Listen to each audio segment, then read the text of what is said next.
네, 안녕하세요. 반갑습니다. 도마TV의 한노 대표입니다. 자, 오늘은 경제 지표 중에서 요 지표가 금융위기 이후, 즉 2008년도 이후에 처음으로 역전된 게 하나 있습니다.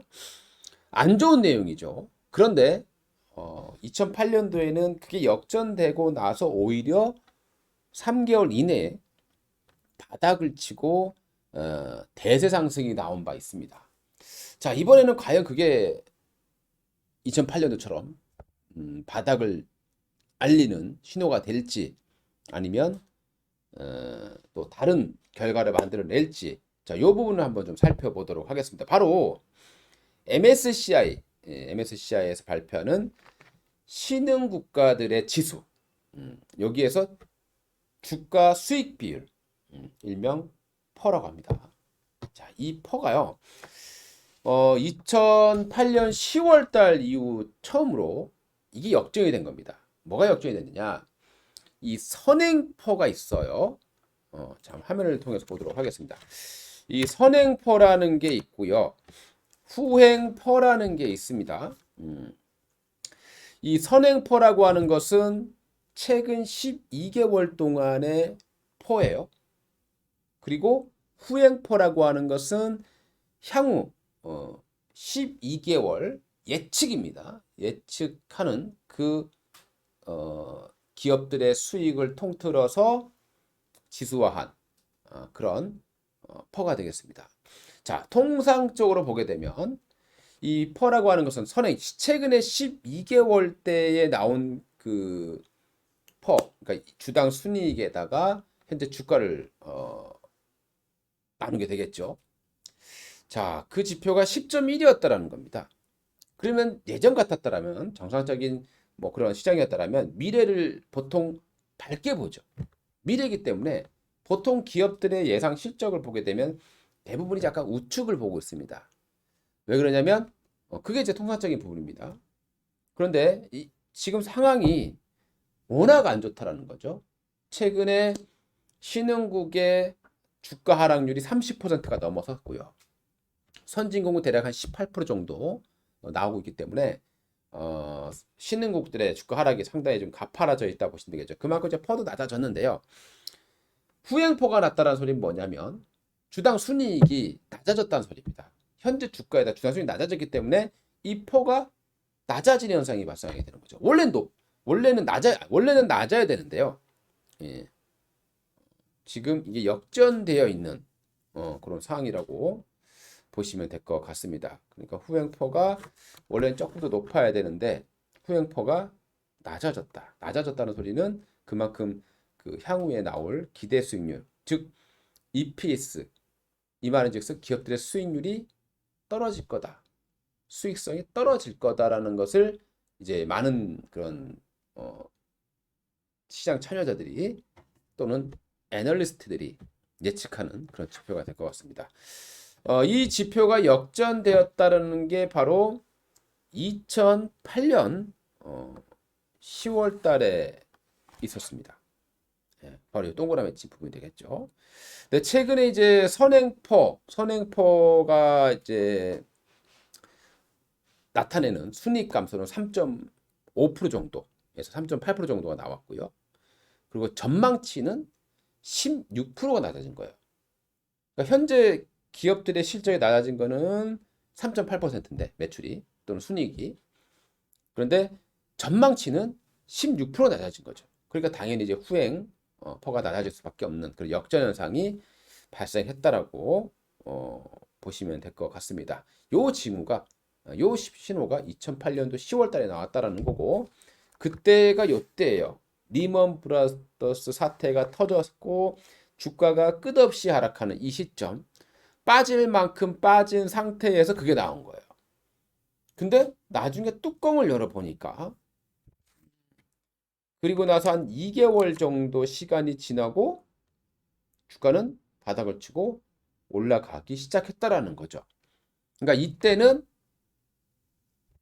요게 변곡점이 다가오고 있다라는 신호로 우리가 좀 볼 수 있었다라는 거죠. 그런데 이번에도 그럼 그게 가능하겠느냐라는 겁니다. 물론 단기적으로는 그게 가능할 수도 있겠습니다. 이제 지금 미국의 금리 인상이 계속되고 있으면서 향후 기업들의 이런 수익성이 떨어지고 EPS가 낮아질 거다라고 최대한 낮춰놓고 있는 상태가 되겠죠. 그렇기 때문에 이게 역전되어 있는 그런 상황이 발생을 하게 된 겁니다. 자, 그런데 이전과 좀 다른 게 뭐냐? 2008년도와 다른 점이 하나 있다라고 하면 주가 빠진 폭은 뭐 다시 빠졌어요. 빠졌고 저평가 매력은 분명히 생겼습니다. 근데 그때와 다른 점이 하나 있다라는 거죠. 그때는 미국의 어떤 블랙스완이라던가 이런 뭐 예상치 못했던 악재가 빵 하고 터지면서 주가가 폭락을 한 거고, 그래서 미국이 화들짝 놀란 겁니다. 역대 두 번째 금융위기가 발생하게 되면서 금리를 제로로 낮췄고 돈을 헬리콥터로 뿌리는 그런 전략을 펼쳤다라는 겁니다. 근데 지금은 여전히 금리는 올라가고 있는 상황인 거죠. 아주 큰 측면에서 다르다. 그렇기 때문에 이 지표가 나타나고 나서 약간의 반등, 그러니까 미국이 금리 인사 속도를 완화를 하게 된다라고 했을 때 뭐 반등 신호는 나타날 수 있겠지만 2008년대 때처럼 이렇게 장기간 주가가 상승하는 그런 모습은 기대하기는 힘들 것이다. 이렇게 봐야 될 것 같습니다. 자, 우리나라 것도 한번 볼게요. 코스피의 연간 영업이익 전망치의 추이입니다. 요게 2023년도가 지금 쭉 떨어져 있고요. 그리고 요게 2022년도 겁니다. 쭉쭉 떨어지고 주가도 이렇게 위치되어 있습니다. 계속 전망치가 가파르게 떨어지고 있다는 것을 우리가 좀 추정해 볼 수 있을 것 같고요. 그 다음 이제 12개월 동안의 우리나라 예상 퍼입니다. 코스피 지수를 보는데요. 코스피 지수가 검은색이에요. 떨어지고 있고 예상 퍼도 떨어졌습니다. 근데 예상 퍼가 떨어지는 게 더 가파른 속도로 떨어져 있다는 거거든요. 그러니까 주가가 좀 과매도 구간에 진입을 해 있다라고 판단이 되고, 그러다 보니까 외국인들 입장에서는 배당 주가가 떨어지니까 배당 매력이 커지는 거죠. 그래서 외국인들이 최근에 코스피에 좀 저가 매력이 있는 그런 배당주들, 기업 실적이 크게 나빠지지 않은 그런 기업들을 저점에서 줍줍해 나가는 그런 모습들이 포착되고 있다고 보시면 되겠습니다. S&P 500입니다. 미국이죠. S&P 500의 PER 밴드인데요.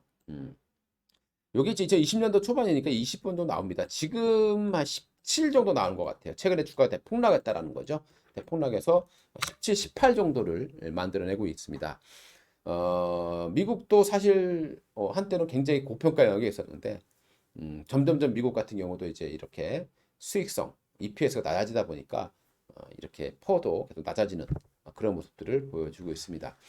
지금 이 퍼라는 것 자체는 지금이에요. 그리고 앞으로 실적이 나빠진다라고 하면 지금 현재 이 주가도 그때 가서 보게 되면 높다라고 판단하게 되겠죠. 아무튼 지금은 하나 정도 반등할 수 있는 지표 중에 하나, 진바닥은 아니겠지만 그래도 이게 역전됐다라는 부분들은 너무 최악을 가정했다라는 거고, 그런 부분들이 조금 완화되는 신호는 금리 인상 속도를 완화시킨다고 보시면 되겠습니다. 그게 완화된다고 했을 때는 이 괴리가 벌어졌던 부분들을 어느 정도 메꿔주는 그런 반등세가 나타날 것으로 기대를 해보시면 좋을 것 같습니다. 이상 돈마네TV의 한동훈 대표였고요. 투자의 참고로 활용해 주셨으면 좋겠습니다. 감사합니다.